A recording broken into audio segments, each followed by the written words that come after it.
श्री गणेश। शिवा शिव के विवाह कृत्य संपादन के अंदर देवियों का शिव से मधुर वार्तालाप।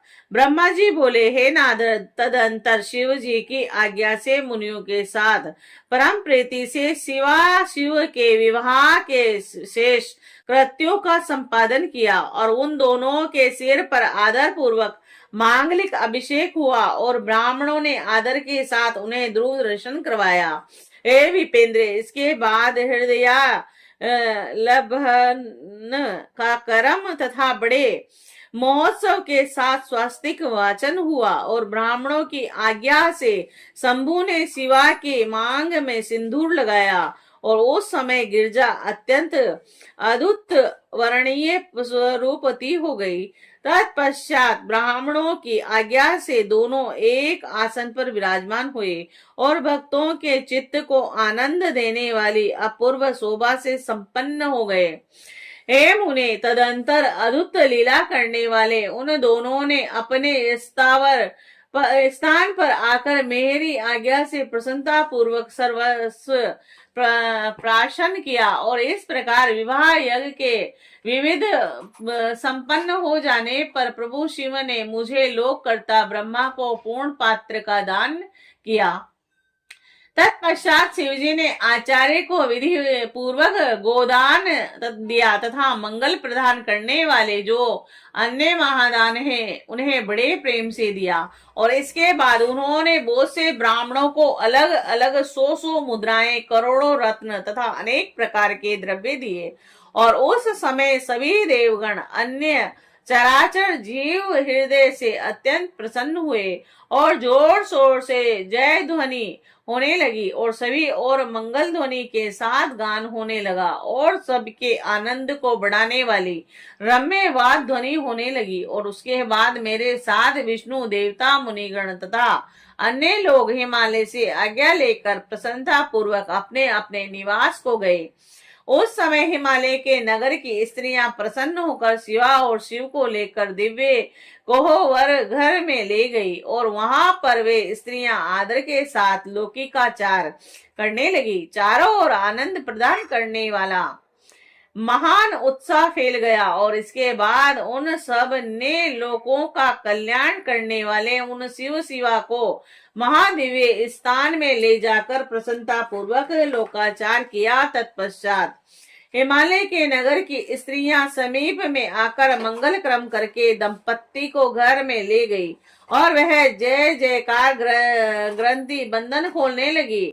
उस समय वे कटाक्ष करती हुई मंद मंद हंस रही थी और उनका शरीर रोमांचित हो रहा था। वे श्रेष्ठ स्त्रियां वास ग्रह में प्रवेश करते ही मोहित हो गई और सुंदर रूप वाले वे वेश वाले संपूर्ण लावण्य से युक्त नवीन यौवन से परिपूर्ण कामनियों के चित्त को मोहित करने वाले मंद मंद मुस्कान युक्त प्रसन्न मुख मंडल वाले कटाक्ष युक्त अत्यंत सुंदर अत्यंत सूक्ष्म वस्त्र धारण किए हुए और अनेक रत्नों से विभूषित परमेश्वर को देखती हुई अपने अपने भाग्य की प्रशंसा करने लगी। उसी समय 16 दिव्य नारियां बड़े आदर के साथ इन दंपतियों को देखने के लिए शीघ्र ही पहुंच गई और सरस्वती, लक्ष्मी, सावित्री, जाह्नवी, अदिति, सची, लोपा मुद्रा, अरुंधति, अहिल्या, तुलसी, स्वा, रोहिणी, वसुंधरा, शत्रुपा और संज्ञा और रति यह देव स्त्रियां हैं और अन्य जो मनोहर देव कन्याएं एवं मुनि कन्याएं वहां स्थित थी उनकी गणना करने में कौन समर्थ है। और उनके द्वारा दिए गए रत्न के आसन पर शिवजी प्रसन्नता के साथ बैठे और इसके बाद सब देवियां क्रम से मंद मंद हंसती हुई उनसे मधुर वचन कहने लगी। सरस्वती बोली, हे महादेव, जब प्राणों से भी अधिक प्यारी सती देवी आपको प्राप्त हो गई है, हे कामुक, इसके चंद्रमा के समान आभा वाले प्रिय मुख को प्रसन्नता पूर्वक देखकर आप संताप को त्याग दीजिए। हे कालेश, आप इस सती का आलिंगन करते हुए आप अपना समय व्यतीत कीजिए और सभी समय आप के आश्रित रहने वाली इन सखियों से आपका वियोग नहीं होगा।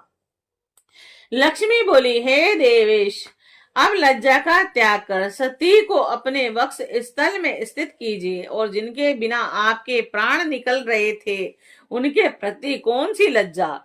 सावित्री बोली, हे शंभु, सती को भोजन कराकर आप भी शीघ्र भोजन कीजिए, किसी बात का खेद मत कीजिए, और आचमन करके सती को आदर से कपूर मिश्रित तांबुल दीजिए। जाह्नवी बोली, अब इस स्वर्ण क्रांति वाली पार्वती के केसों को पकड़कर संवारिए, और क्योंकि कामिनी स्त्रियों का इससे बढ़कर और कोई पति से प्राप्त होने वाला सौभाग्य सुख नहीं होता।